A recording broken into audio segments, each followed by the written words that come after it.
메시지 성경 1년 1독 창세기 37, 38, 39, 40장 말씀 37장 그 즈음에 야곱은 자기 아버지가 살던 가나안 땅에 정착했다. 야곱의 이야기는 이러하다. 그의 이야기는 요셉과 함께 계속된다.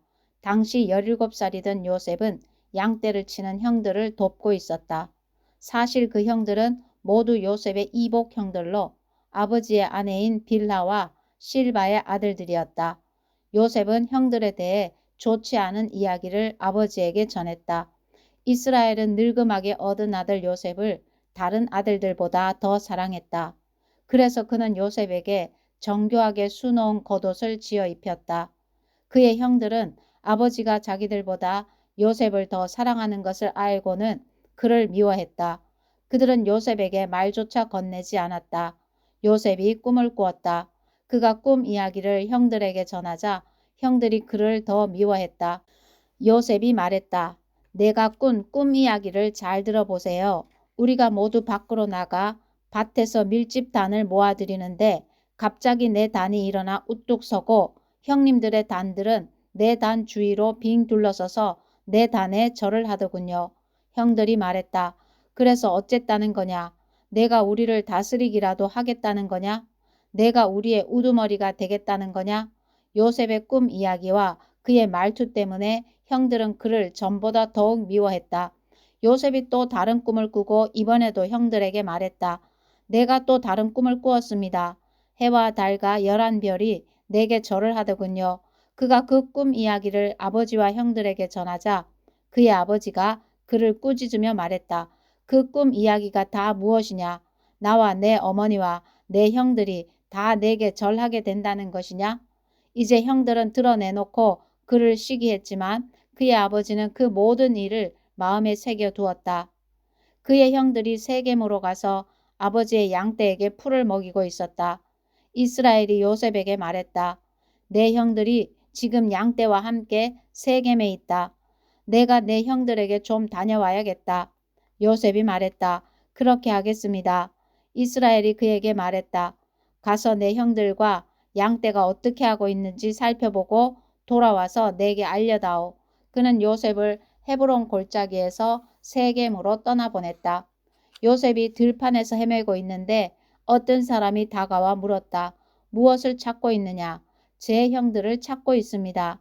그들이 어디서 양떼에게 풀을 먹이고 있는지 아시는지요? 그 사람이 말했다. 그들은 여기를 떠났다. 내가 들으니 그들이 도단으로 가자고 하더구나.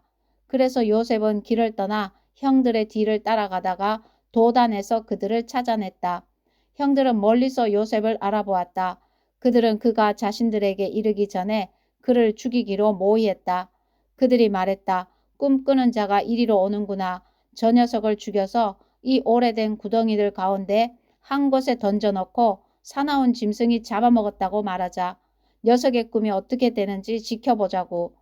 르우벤은 아우들이 하는 이야기를 듣고 요셉을 구할 생각으로 끼어들었다. 그를 죽이려 하다니 안 될 일이야. 살인은 절대 안 돼. 그 애를 이곳 광야에 있는 구덩이에 던져버리기만 하고 다치게는 하지 마라. 르우벤은 나중에 다시 와서 그를 끌어내어 아버지에게 데려갈 생각이었다. 요셉이 형들에게 이르자 그들은 그가 입고 있던 화려한 겉옷을 벗기고 그를 붙잡아 구덩이에 던져 넣었다. 그 구덩이는 바짝 말라서 물 한 방울도 없었다. 그런 다음 그들은 앉아서 저녁을 먹었다. 그들이 눈을 들어보니 길르앗에서 오는 이스마엘 상인 한 떼가 보였다. 그들은 이집트에 가서 팔 향료와 향품과 향수를 여러 마리 낙타에 싣고 오는 길이었다. 유다가 말했다. 형제들아, 우리가 아우를 죽이고 그 흔적을 감춘다고 해서 얻는 게 무엇이냐? 그 아이를 죽이지 말고 이스마엘 사람들에게 팔아 넘기자. 따지고 보면 그 아이도 우리의 형제, 우리의 혈육이다. 형제들이 그의 말에 동의했다. 그때 미디안 상인들이 지나가고 있었다. 형들이 요셉을 구덩이에서 끌어내어 이스마엘 사람들에게 은화 20개를 받고 팔아 넘겼다. 이스마엘 사람들은 요셉을 데리고 이집트로 내려갔다.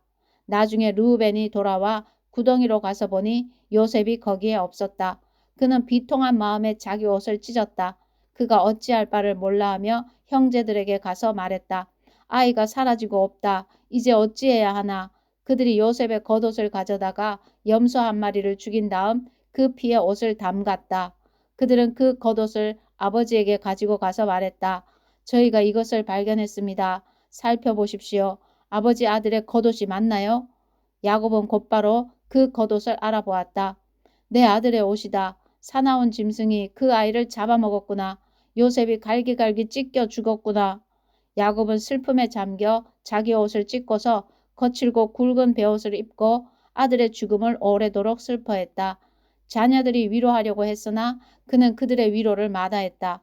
나는 내 아들의 죽음을 슬퍼하면서 무덤으로 가련다. 아버지는 요셉을 생각하며 하염없이 눈물을 흘렸다. 미디안 상인들이 이집트에서 요셉을 보디발에게 팔아넘겼다. 보디발은 바로의 신하로 바로의 왕실 일을 맡아보는 사람이었다. 38장 그 무렵 유다는 형제들로부터 떨어져 나와 히라라고 하는 아둘람 사람과 함께 지내고 있었다. 그곳에 있는 동안 유다는 가나안 사람 수아의 딸을 만났다. 유다가 그녀와 결혼하여 잠자리를 같이 하니 그녀가 임신하여 아들을 낳고 아이의 이름을 엘이라고 했다. 그녀가 다시 임신하여 아들을 낳고 아이의 이름을 오난이라고 했다. 그녀가 또다시 아들을 낳고 아이의 이름을 셀라라고 했다. 셀라를 낳았을 때 그들 부부는 거십에 살고 있었다. 유다가 맏아들 엘에게 아내를 얻어주었다. 그녀의 이름은 다말이었다. 그러나 유다의 맏아들 엘이 하나님께 심히 악한 죄를 지어 하나님께서 그의 목숨을 거두어 가셨다. 유다가 오난에게 말했다. 가서 남편을 잃은 내 형수와 잠자리를 같이 하도록 하여라. 내 형의 혈통이 끊어지지 않게 하는 것이 동생인 내가 해야 할 도리다. 하지만 오나는 아이를 낳아도 자기 아이가 되지 못할 것을 알고 형수와 잠자리를 같이 할 때마다 형의 아이를 낳지 않으려고 정액을 바닥에 쏟았다. 그가 한 짓은 하나님을 크게 거스르는 일이었다. 하나님께서 그의 목숨도 거두어 가셨다. 그러자 유다는 며느리 다말을 찾아가서 말했다. 내 아들 셀라가 다 자랄 때까지 내 아버지 집에서 과부로 지내고 있거라. 그는 셀라마저 형들처럼 죽게 될까 걱정했던 것이다. 그리하여 다말은 자기 아버지 집으로 가서 살았다. 시간이 흘러 유다의 아내 곧 수아의 딸이 죽었다. 애도 기간이 끝나자 유다는 아둘람 사람인 친구 히라와 함께 양떼의 틀을 깎아러 딥나로 갔다. 다말은 내 시아버지가 양떼의 틀을 깎아러 딥나로 갔다는 소식을 전해 들었다. 그녀는 과부의 옷을 벗고 너울로 얼굴을 가려 남이 알아보지 못하게 한 다음 딥나로 가는 길에 있는 에나임 입구에 앉아 있었다. 그녀는 셀라가 다 자랐는데도 유다가 자기를 그와 결혼시키려 하지 않는다는 것을 알고 있었다. 유다는 너울로 얼굴을 가리고 있는 그녀를 보고는 창녀라고 생각했다. 그는 길가에 있는 그녀에게 다가가 말했다. 오늘 밤 함께 보내자. 유다는 그녀가 자기 며느리인 줄을 전혀 알지 못했다. 그녀가 말했다. 그 값으로 내게 무엇을 주겠습니까? 유다가 말했다. 내 가축대에서 새끼 염소 한 마리를 보내겠다. 그녀가 말했다. 그것을 보낼 때까지 내게 담보물을 맡기면 그렇게 하겠습니다. 담보물로 원하는 게 뭐냐? 그녀가 대답했다. 어르신이 갖고 있는 줄 달린 도장과 지팡이를 주십시오. 유다는 그것들을 다말에게 건네고 잠자리를 같이 했다. 그녀가 임신하게 되었다. 그녀는 그곳을 떠나 집으로 돌아가서 너울을 벗고 과부의 옷을 다시 입었다. 유다는 친구인 아둘람 사람 편에 새끼 염소를 보내며 그 여자에게서 담보물을 찾아오게 했다. 그러나 그 친구는 그녀를 찾지 못했다. 그래서 그곳 사람들에게 물었다. 이곳 에나임 근처 길가에 앉아있던 창녀는 어디로 갔습니까? 그들이 말했다. 여기에는 창녀가 없답니다. 그가 유다에게로 돌아와서 말했다. 그 여자를 찾을 수 없었네. 그곳 사람들이 거기에는 창녀가 없다고 하더군. 유다가 말했다. 담보물을 가질 테면 가지라지. 우리가 계속 찾아다니면 다들 우리를 보고 손가락질할 것이네. 나는 이 거래에서 내 도리를 다했네. 내가 새끼 염소를 보냈지만 자네가 그녀를 찾지 못한 것뿐이네. 3달쯤 지난 뒤에 유다의 귀에 한 소식이 들려왔다. 자네 며느리가 창녀짓을 하고 있네. 게다가 이제는 임신까지 했다는군. 유다가 고함을 질렀다. 그 애를 이곳으로 끌어내어 불태워버려라. 사람들이 다말을 끌어내려고 하자 그녀가 시아버지에게 전가를 보냈다. 저는 이 물건의 주인 때문에 임신하게 되었습니다. 이 물건을 확인해 보십시오. 이 줄 달린 도장과 지팡이가 누구의 것입니까? 유다는 그것이 자기 것임을 알아보고 말했다. 그 애가 옳고 내가 잘못했다. 내가 그 애를 내 아들 셀라와 결혼시키려 하지 않았기 때문이다. 유다는 다시는 그녀와 잠자리를 같이 하지 않았다. 다말이 출산할 때가 되었는데 그녀의 태 속에 쌍둥이가 있었다. 아이를 낳을 때 한 아이의 손이 나왔다. 산파가 그 손에 붉은 실을 묶고 말했다. 이 아이가 먼저 나온 아이다. 그러나 바로 그때 그 아이의 손이 도로 들어가더니 그의 동생이 나왔다. 산파가 말했다. 동생이 밀치고 나왔구나. 그래서 아이의 이름을 베레스, 돌파라고 했다. 곧이어 그 아이의 형이 손에 붉은 실을 감고 나오니 아이의 이름을 세라, 빛나다라고 했다. 39장 이스마엘 사람들이 요셉을 이집트로 끌고 가자 바로의 신하로 왕실 일을 도맡아 관리하고 있던 이집트 사람 보디발이 그들에게서 요셉을 샀다. 하나님께서 요셉과 함께 하셨으므로 그가 하는 일이 다 잘 되었다. 그는 자기 주인인 이집트 사람의 집에서 지내게 되었다. 그의 주인은 하나님께서 요셉과 함께 하시면서 요셉이 하는 일마다 잘 되게 해주시는 것을 알았다. 그는 요셉이 몹시 마음에 들어 그에게 자신의 시중을 들게 했다. 그는 자신의 개인적인 일들을 요셉에게 맡기고 모든 재산을 관리하게 했다. 그때부터 하나님께서 요셉으로 인해 그 이집트 사람의 집에 복을 주셨다. 그의 집에 있는 것이든 밭에 있는 것이든 그가 소유한 모든 것에 하나님의 복이 두루 미쳤다. 보디발은 하루 세끼 밥 먹는 일만 신경 쓰면 되었다. 요셉은 용모가 준수하고 잘생긴 남자였다. 시간이 흐르면서 주인의 아내가 요셉에게 반해 어느 날 이렇게 말했다. 나와 함께 침실로 가자. 요셉은 그렇게 하지 않았다. 그는 주인의 아내에게 말했다. 보십시오. 주인께서는 모든 소유를 제게 맡기시고 집안일에 대해서는 일절 신경 쓰지 않으십니다. 그분은 저를 동등한 사람으로 대해 주셨습니다. 다만 그분께서 제게 맡기지 않으신 것이 있는데 바로 당신입니다. 당신은 주인님의 아내이기 때문입니다. 그런데 제가 어떻게 그분의 신뢰를 저버리고 하나님께 죄를 짓겠습니까? 그녀가 하루도 빠지지 않고 날마다 졸라댔지만 요셉은 뜻을 굽히지 않았다. 그녀와 같이 자기를 거절한 것이다. 그러던 어느 날 요셉이 일을 보러 집으로 들어갔는데 그날따라 집안에 종들이 아무도 없었다. 그녀가 그의 겉옷을 붙잡고 말했다. 나와 함께 침실로 가자. 요셉은 그녀의 손에 겉옷을 버려두고 집 밖으로 뛰쳐나갔다. 그녀는 그가 겉옷을 자기 손에 버려두고 뛰쳐나간 것을 알고는 종들을 불러 말했다. 이것 좀 봐라. 저 히브리 놈이 본색을 드러내서 너희 모르게 나를 유혹하려 하는구나. 저놈이 나를 욕보이려 해서 내가 크게 소리를 질렀더니 내 고함과 비명소리를 듣고는 이렇게 겉옷을 내 손에 버려두고 밖으로 도망쳤다. 그녀는 자기 주인이 집에 돌아올 때까지 요셉의 겉옷을 가지고 있다가 그에게 같은 이야기를 들려주었다. 당신이 데려온 히브리 놈이 내 뒤를 쫓아와서 나를 희롱하려고 하지 뭐예요. 내가 소리치고 비명을 질렀더니 이렇게 자기 겉옷을 내 손에 버려두고 밖으로 도망쳤답니다. 요셉의 주인은 이게 다 당신의 종이 벌인 일이에요. 라고 하는 아내의 이야기에 격분했다. 그는 요셉을 붙잡아 왕의 제수들을 가두는 감옥에 쳐넣었다. 그러나 하나님께서는 그곳 감옥에서도 여전히 요셉과 함께 하셨고 요셉에게 인자를 베푸셔서 간수장과 가까운 사이가 되게 하셨다. 간수장은 요셉에게 모든 제수를 맡겼고 요셉은 모든 일을 잘 처리했다. 간수장은 요셉에게 자유를 주고 전혀 간섭하지 않았다. 하나님께서 요셉과 함께 하시면서 그가 하는 일마다 최선의 결과를 낳게 해주셨기 때문이다.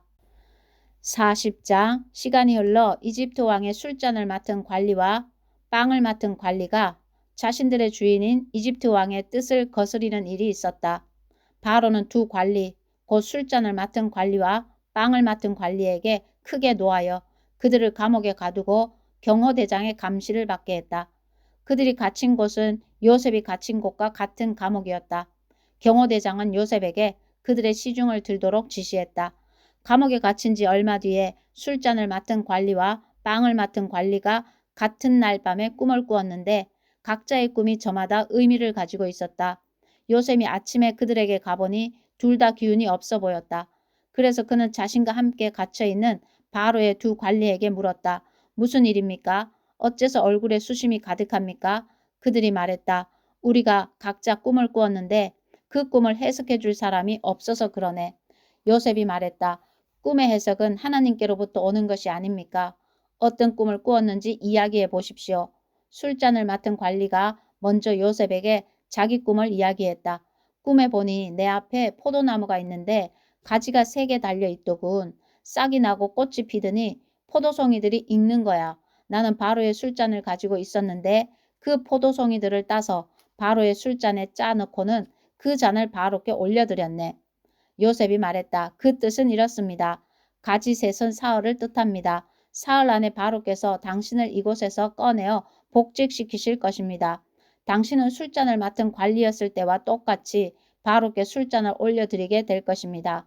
당신의 일이 잘 되면 저를 기억해 주십시오. 바로께 제 사정을 아뢰어 주셔서 저를 이곳에서 꺼내 주십시오.